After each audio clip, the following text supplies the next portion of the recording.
مدبر و متصرف اور منتظم ہے، جو سب پر مہربان، ہر وقت مہربان ہے، جو انصاف کے دن کا مالک بھی ہے۔ اے اللہ، آپ ہی کی ہم سب عبادت کرتے ہیں اور کرتے رہیں گے، اور آپ ہی سے ہم سب مدد مانگتے ہیں اور مانگتے رہیں گے۔ اے اللہ، ہم سب کو اپنی رضا والی جگہ جنت کا سیدھا اور سچا راستہ دکھا کر اس پر چلا دیجیے، یعنی نبیین، صدیقین، شہداء اور صالحین کے راستے پر، جن پر آپ نے اپنا فضل و انعام فرمایا، جو نہ تو یہود کی طرح عملی کوتاہی کی وجہ سے آپ کے غضب اور غصے کی زد میں آئے، اور نہ ہی نصارہ کی طرح علم کی کمی کی بنا پر راستے سے بھٹکے۔ آمین۔ اے اللہ، ہماری اس دعا کو قبول فرما لیجیے۔ درود و سلام نازل ہو تمام انبیاء اکرام پر، خصوصاً آخری نبی محمد صلی اللہ علیہ وآلہ وسلم پر، آپ کی آل اور اصحاب پر۔ اما بعد، فاعوذ باللہ من الشیطان الرجیم، بسم اللہ الرحمن الرحیم۔ اولم يروا انا خلقنا لهم مما عملت ايدينا انعاما فهم لها مالكون وذللناها لهم فمنها ركوبهم ومنها يأكلون ولهم فيها منافع ومشارب أفلا يشكرون واتخذوا من دون الله آلهة لعلهم ينصرون لا يستطيعون نصرهم وهم لهم جند محضرون فلا يحزنك قولهم إنا نعلم ما يسرون وما يعلنون۔ یہ سورہ یاسین، سورہ نمبر 36 کی آیت نمبر 71 سے لے کر 76 تک۔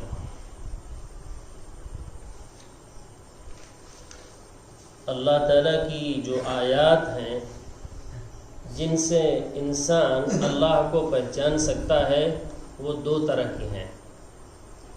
آیات مسموعہ، جن کو سن کر انسان اللہ کو پہچانے گا، مسموعہ سنی جانے والی، یعنی قرآن۔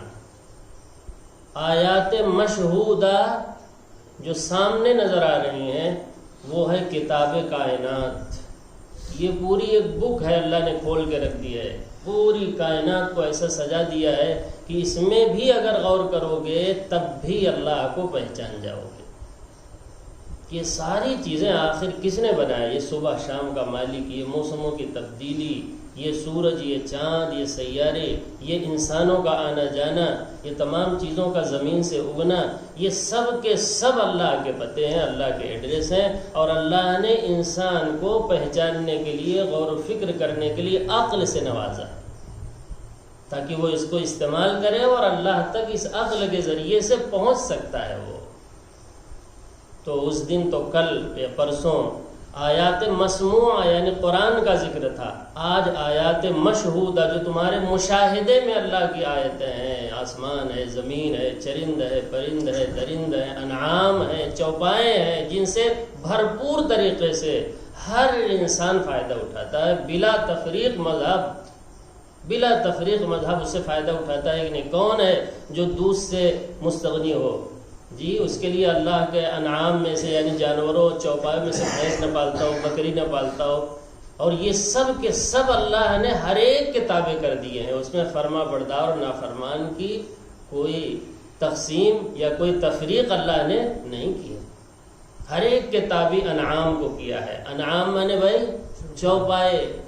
سورۃ الانعام پوری سورت ہی ایک گزری ہے جس میں چوپایوں کا تذکرہ تھا، خاص طور سے 8 جانوروں کا جو انسان کے تابع ہو کر زندگی گزارتے ہیں۔ اللہ نے انسان سے وحشت نہیں رکھی ہے ان میں، بلکہ انسیت رکھی ہے، انسان سے وہ مانوس ہوتے ہیں، اور اللہ نے مانوس کیا ہے۔ کیوں؟ تاکہ ہم ان جانوروں سے بھرپور طریقے سے فائدہ اٹھا سکیں۔ اور اس میں اللہ نے کوئی تفریق نہیں رکھی ہے کہ اگر ہمارا فرما بردار ہوگا تب تو ہم تابع کریں گے جانوروں کو، اور اگر ہمارا نافرمان ہوا تو ہم اس کے تابع نہیں کریں گے۔ ایسی کوئی تفریق اللہ نے نہیں رکھی ہے۔ دیکھیں آج بہت اہم جو ہے آیات مشہودہ میں سے سب نہیں، ایک کا تذکرہ ہے، انعام کا۔ فرمایا اولم یرو، اے پیغمبر کیا یہ جو کافر ہیں، جو آپ کی دعوت کو نہیں سن رہے ہیں، قرآن کی دعوت کو نہیں مان رہے ہیں، تو کیا ان کے سامنے ہمارے احسانات بھی نہیں ہیں؟ ہمارے انعام کی صورت میں انعام اور احسانات ان کے سامنے نہیں ہیں۔ انعام الگ ہے، زیر سے معنی الگ ہے، اور انعام کے معنی الگ ہے بھائی۔ انعام معنی چوپائے، اور انعام کے معنی کسی کو انعام دینا، احسان کرنا اس پر۔ تو یہ جو ہمارے انعامات ہیں، انعام کی شکل میں یہ استعمال نہیں کرتے کیا؟ بھرپور طریقے سے استعمال کرتے ہیں۔ کیا ان انعام اور چوپایوں کو بنانے میں، جن کو بڑی دلچسپی کے ساتھ یہ بھرپور طریقے سے فائدہ اٹھاتے ہیں رات و دن، کیا اس کے بنانے میں ان کے دیوی دیوتا ہیں شریک؟ اس کو بنانے میں ایک بال بھی ان چوپایوں کے بنانے میں ہے کوئی شریک؟ جب کہیں کوئی شریک ہی نہیں ہے، نہ آسمان بنانے میں، نہ زمین بنانے میں، نہ سورج اور چاند بنانے میں، نہ ان کے وجود کو سجانے میں، نہ جانوروں جن سے رات و دن فائدہ اٹھاتے ہیں اس کے بنانے میں کہیں کوئی شریک نہیں ہے، لا شریک لہ، تو اللہ کے ساتھ عبادت میں شرکت کیوں کرتے ہیں؟ عبادت میں کیوں شریک کر رہے ہیں؟ اولم یروا، کیا یہ جو کافر ہیں، منکر ہیں، یہ دیکھتے نہیں ہیں؟ کیا نہیں دیکھتے؟ غور نہیں کرتے؟ دیکھتے نہیں؟ سمجھتے نہیں؟ کیا انا خلقنا لہم، کہ ہم ہی نے پیدا کیا ہے ان سبوں کے لیے۔ کیا پیدا کیا ہے؟ مما عملت ایدینا، ہمارے ہاتھوں میں سے جن چیزوں کو پیدا کیا ہے ہم نے ان کے لیے، وہ ہیں انعامن، چوپائے ہیں۔ ہمارے ہاتھوں سے پیدا کی ہوئی چیزوں میں سے، یعنی سب کچھ تو ہم ہی نے پیدا کیا، انہی میں سے ایک چیز انعام ہے، چوپائے ہیں۔ ہاتھوں سے کہنے کا مطلب یہ ہے کہ اور کوئی شریک وہاں نہیں ہے، ہمارے قدرت کے ہاتھوں نے بنایا ہے، اور کوئی شریک وہاں نہیں ہے۔ اسی لیے فرمایا انا کیا ہے؟ عاملت ایدینا، عمل کیا ہے صرف ہمارے ہاتھوں نے۔ ایک بال بھی جانوروں کا کوئی بناتا ہے؟ کوئی نہیں بنا سکتا۔ اللہ اکبر۔ مما عملت ایدینا، ہمارے ہاتھوں سے کیے ہوئے عمل میں سے جو ہم نے ان کے لیے بنایا ہے، وہ انعامن، چوپائے ہیں۔ چوپائے میں کون کون آتے ہیں بھائی؟ 4 جانور بطور خاص، 4 جانور۔ نمبر 1 اونٹ، گائے، بھیڑ، بکری۔ ان کے نر بھی لے لیجئے تو کتنے ہو جائیں گے؟ 8 ہو جائیں گے۔ اسی کو قرآن نے کہا سورہ انعام میں 8 ازواج، 8 ہیں جوڑوں کو ملا کر کے، جن سے تم بھرپور رات دن فائدہ اٹھاتے ہو۔ وہ تم سے مانوس اللہ نے کر دیا ہے، وہ وحشت نہیں کرتے، تم سے بھاگتے نہیں اور جانوروں کی طرح، وحشی جانوروں کی طرح، بلکہ تمہارے قریب رہتے ہیں، تمہارے قبضے میں رہتے ہیں۔ اللہ نے پورا تم کو جو ہے تصرف کرنے کا حق دے دیا ہے، جس طرح چاہو تصرف کرو، استعمال کرو، یہاں تک کہ آخر میں تم انہی جانوروں کو کھا جاتے ہو۔ اب بتاؤ اس سے زیادہ جو ہے تابع فرمان اللہ کیا کر سکتا تھا کہ تم اپنی آخر میں کیا بنا لیتے ہو؟ انہی جانوروں کو غذا بنا لیتے ہو، زندگی میں فائدہ اٹھاتے رہتے ہو، بکری سے دودھ دوتے رہتے ہو، اسی طریقے سے بھینس سے، گائے سے سب کچھ استعمال کرتے ہو، اور آخر میں کیا کر جاتے ہو؟ ان کو کھا جاتے ہو۔ یہ کس نے بنایا ہے؟ ان کو استعمال تو سب کرتے ہیں اسی اللہ نے، جس کی عبادت میں زیادہ تر لوگ شریک ٹھہرائے ہوئے ہیں غیروں کو، غیر اللہ کو۔ سب سے بڑا مسئلہ اللہ کے نزدیک کیا ہے بھائی؟ وہ شرک ہے۔ آپ دیکھ رہے ہیں قرآن میں کس چیز کی تردید ہر موقع پر ہوتی ہے، کوئی صفحہ خالی نہیں جس میں اللہ شرک کی تردید نہ کرتے ہیں۔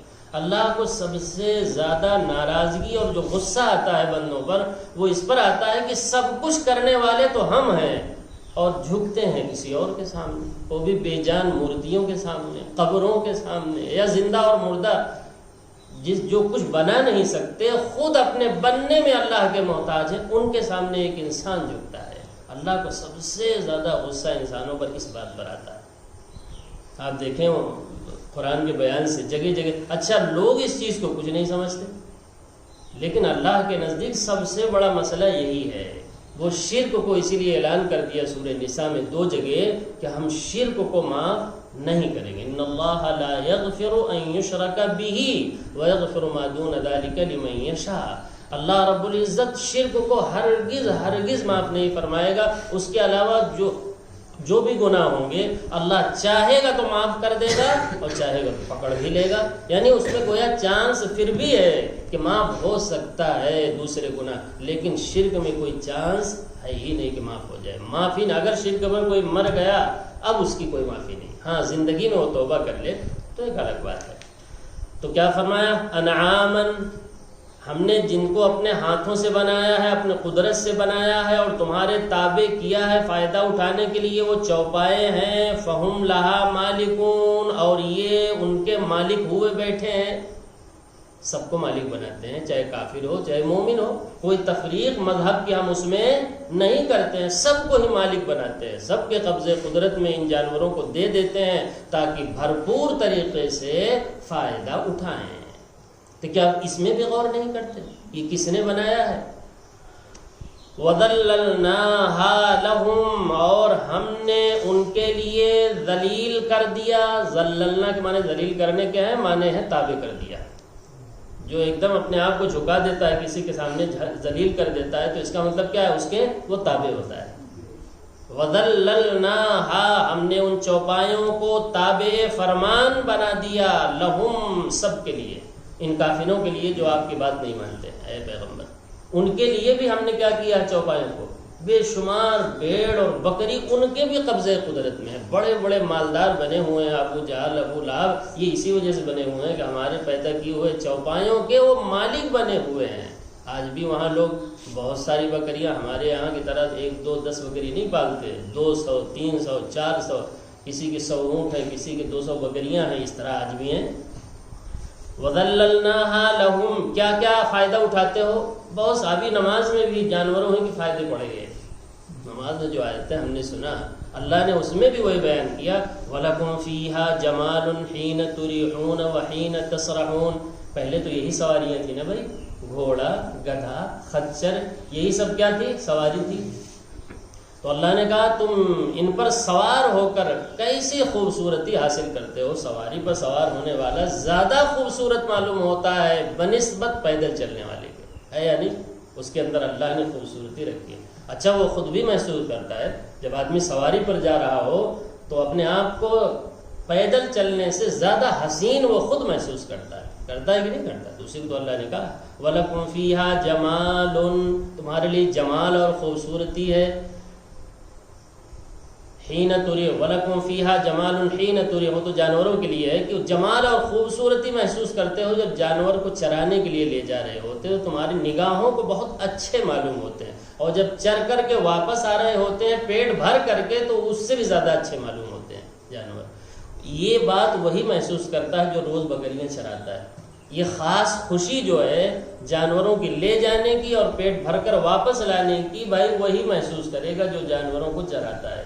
دیکھیے اندر ایک کیسی فرحت اور خوشی اس کے اندر ہوتی ہے۔ اللہ تو ہر چیز کو دیکھ رہے ہیں نا، ہر ایک کے دل میں کہاں کب خوشی آ رہی ہے، کب غمی آ رہی ہے، اللہ سب کچھ دیکھ رہے ہیں۔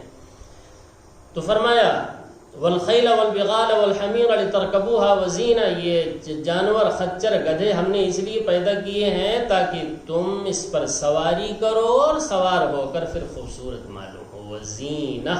آگے فرمایا وَيَخْلُقُ مَا لَا تَعْلَمُونَ، اللہ قیامت تک ایسی ایسی سواریاں پیدا کرنے والا ہے اے صحابہ کرام، اے محمد صلی اللہ علیہ وسلم اور ان کے ساتھیوں، کہ جو تم نہیں جانتے ہو۔ اللہ اکبر، اللہ نے قیامت تک آنے والی سواریوں کا تذکرہ اسی ایک ٹکڑے میں کر دیا۔ اگر ان کو سمجھایا جاتا اس وقت کہ بھائی لوہا جو ہے فضا میں ہزاروں لوگوں کو لے کر کے اڑ جائے گا، تو ان کی سمجھ میں آتی بات؟ سوال ہی نہیں۔ اور ہم کو بھی اللہ کہہ رہے ہیں اے اس وقت کے لوگوں جو 1400 سال بعد قرآن کے آ رہے ہو، سنو، اللہ آئندہ تمہارے بعد ایسی سواریاں پیدا کرے گا تمہارے بعد والوں کے لیے جو تم ابھی نہیں جانتے۔ اللہ ہی جانتا ہے کہ وہ کیسی سواریاں ہوں گی۔ تو فرمایا وَذَلَّلْنَاهَا لَهُمْ فَمِنْهَا رَكُوبُهُمْ، ان میں سے کچھ وہ ہیں جن پر تم سواری کرتے ہو، کچھ جانور وہ ہیں جن پر کیا کرتے ہو بھائی؟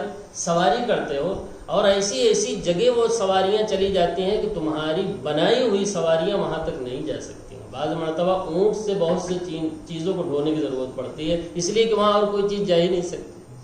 ابھی دیکھیے یہاں بعض سوچ لاد رہے تھے تو کافی دنوں تک یہاں اونٹ بیٹھا کے رکھے تھے، کیوں؟ اس لیے کہ وہاں تک کوئی اور سواری جا نہیں سکتی، بانس لے کر وہاں آ ہی نہیں سکتی۔ اسی تو اللہ نے کہا تھا اللہ بشق الانفس، اور یہ ہمارے پیدا کیے ہوئے جانور گھوڑا، گدھا، اونٹ، یہ ایسی جگہوں تک پہنچ جاتے ہیں جہاں تم اور تمہاری بنائی ہوئی سواریاں نہیں پہنچ سکتے تھے۔ اللہ بشق الانفس، اگر پہنچتے بھی تو بہت مشقت ہوتی تمہیں وہاں سے آنے میں، لیکن ہماری یہ جانور بے تکلف جہاں چاہو اونچ نیچ پل جو ہے چلے جاتے ہیں جی۔ وَمِنْهَا يَأْكُلُونَ، تو فائدہ اٹھاتے رہتے ہو اور آخر میں کیا کرتے ہو بھائی؟ انہی جانوروں کو کھا جاتے ہو۔ یہ فائدہ ہے کہ نہیں؟ اللہ نے کہا یہی فائدہ نہیں ہے، وَلَكُمْ فِيهَا مَنَافِعُ، ان میں اور بھی بہت سے فائدے ہیں جانوروں میں۔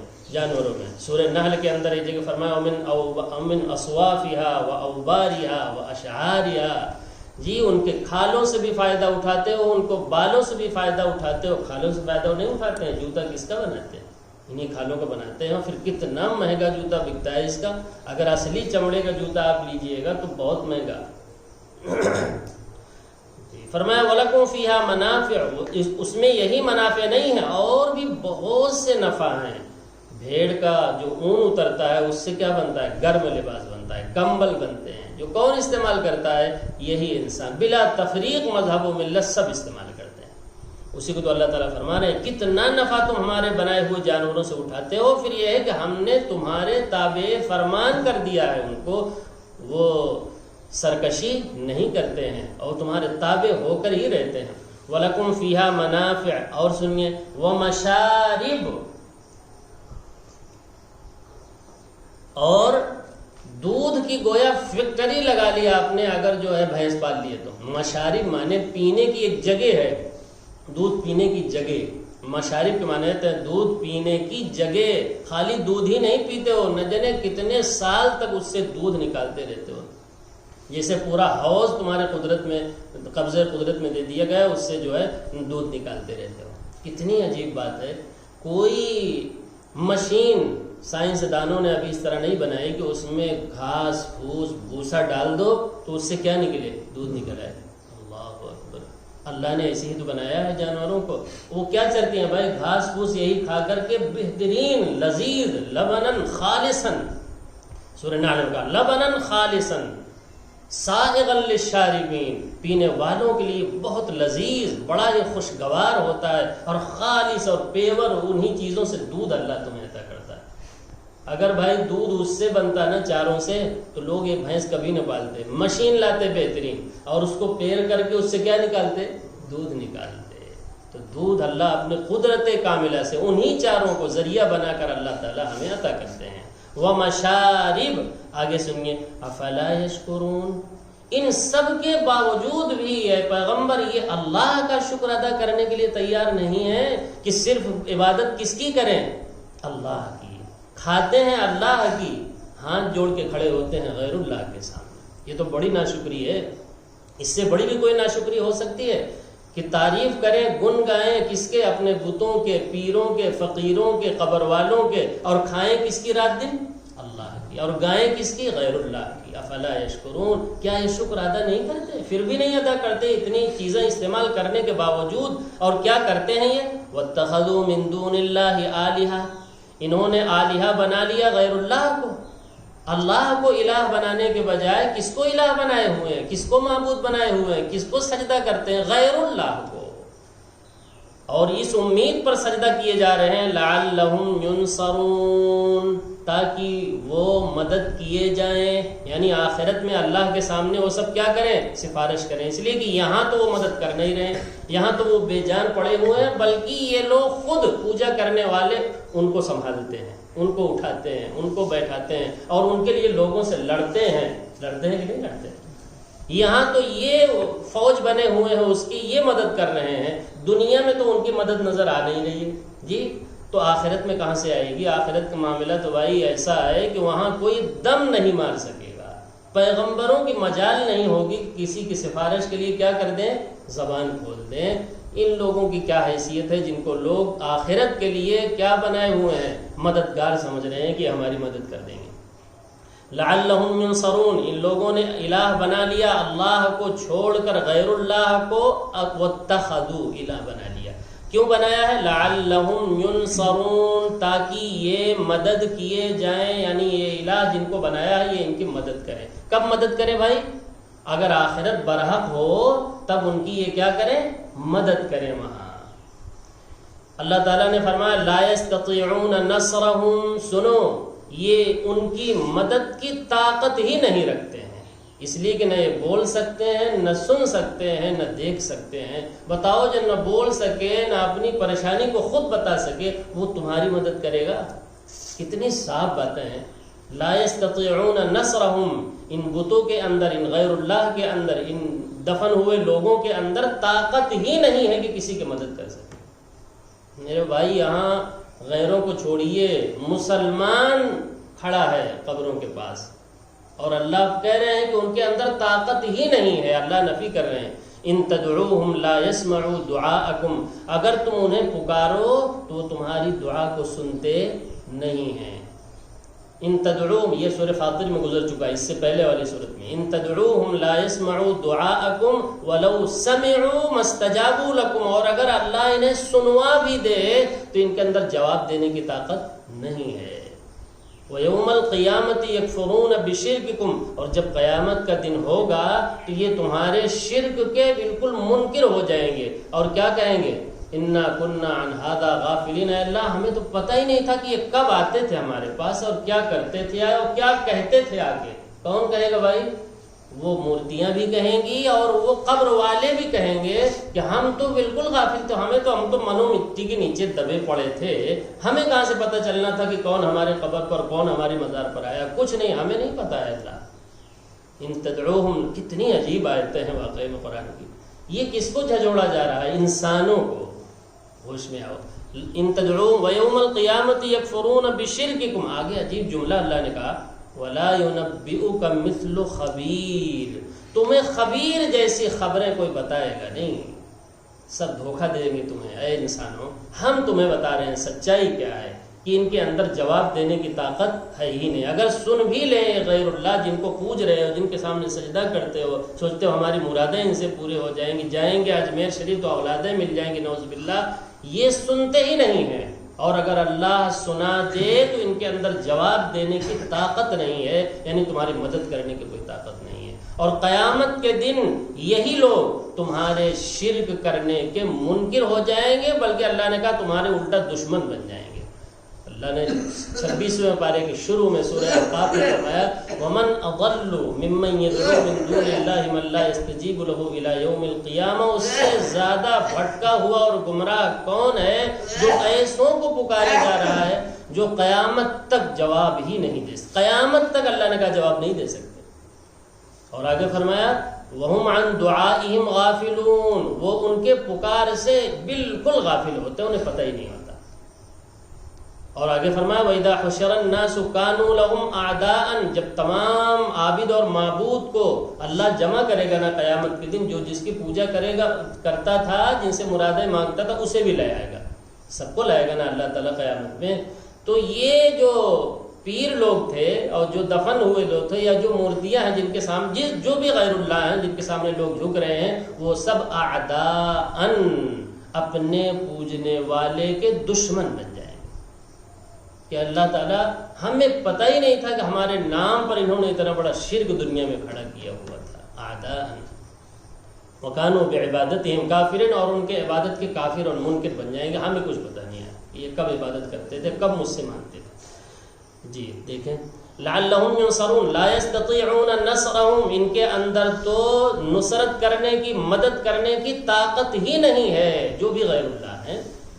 وہم لہم جند محضرون، یہ کیا مدد کریں گے جن سے لوگ مدد حاصل کر رہے ہیں؟ یہ نظر تو یہ آتا ہے کہ جو لوگ ان کی حفاظت کر رہے ہیں وہی ان کے لیے جندن کے معنی لشکر بنے ہوئے ہیں، محضرون جو ہر وقت وہاں حاضر باش ہوتے ہیں اور ان کی مدد کرتے ہیں.